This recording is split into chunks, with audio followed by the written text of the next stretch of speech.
Let's get out of the global oil market and go to the wider global economy, with the International Monetary Fund continuing to innovate development options that will help Africa eradicate poverty and inequality on the continent.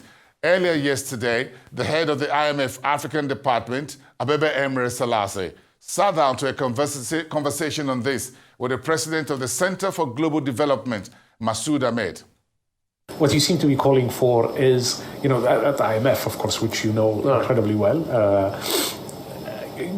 we have this view that our key mandate is to be the counter-cyclical institution, right? When crises emerge or when there's a need for structural, a period of, adjustment financing, which is when we engage. What you seem to be saying is that maybe that there is a case, even when economic conditions are normal, for us to be leaning forward, and it would be better than the market terms that countries are otherwise able to finance. Is that the solution, or is it to make the size of entities like the World Bank much bigger so that they play the traditional development financing role that they do?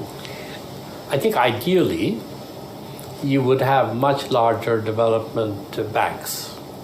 You would make the World Bank much bigger. But I don't really see that happening. And so the question is, I put myself more in the point of view of, given the world in which we live and the world in which we are likely to be operating for the next 5 years, 10 years, what can we do that is more likely to have an impact on helping countries?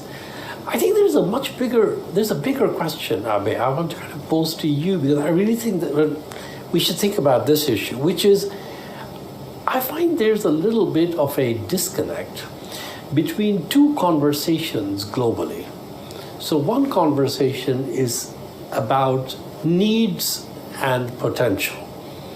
And the IMF puts out all kinds of numbers on you need 100 billion a year on adaptation financing in Africa. You need 270-some billion for meeting the NDCs in Africa. You need $1 trillion. So there's all these numbers, and there's a lot of fine-tuning of numbers of needs that generally run in the hundreds of billions, and sometimes in the trillions, right? Not just for Africa, but for developing countries as a whole, you get the same sort of conversation. And you also have a conversation of very large numbers, which is about potential. Say, look, I have 130 trillion in assets sitting in the private sector that is ready to be moved, and if you could just move a small part of them, you could deal with development and climate financing needs in countries. So there's this stuff happening.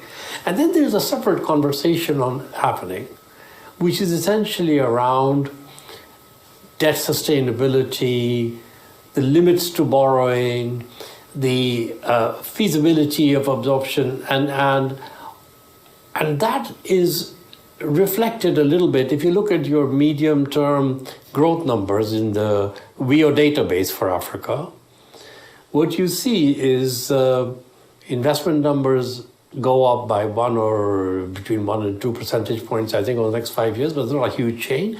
Growth numbers sort of hover around the 4. And that isn't going to solve, that's not consistent with the vision of needs and of potential. And what I'm getting more and more concerned by is that we don't have enough bringing together of these two conversations to have a discussion about what is both a realistic but also for the international community acceptable outcome in terms of how we're going to move forward. Because what's likely to happen, I mean, if the growth numbers that are in your Rio turn out to be a good reflection of what actually happens, then those numbers demonstrate an outcome that doesn't make much of a dent in the needs that we were talking about, which run in the hundreds of billions and trillions of dollars. On the other hand, there's not much point in having a discussion about fine-tuning the hundreds of billions if we have no game plan for delivering on it. Mm-hmm. And so I do feel that one of the things that can be done is to start looking 10 years out for each country and say, well, what is the most likely and acceptable outcome that we could put up with? And then what choices do we have to make given the limitations on finance?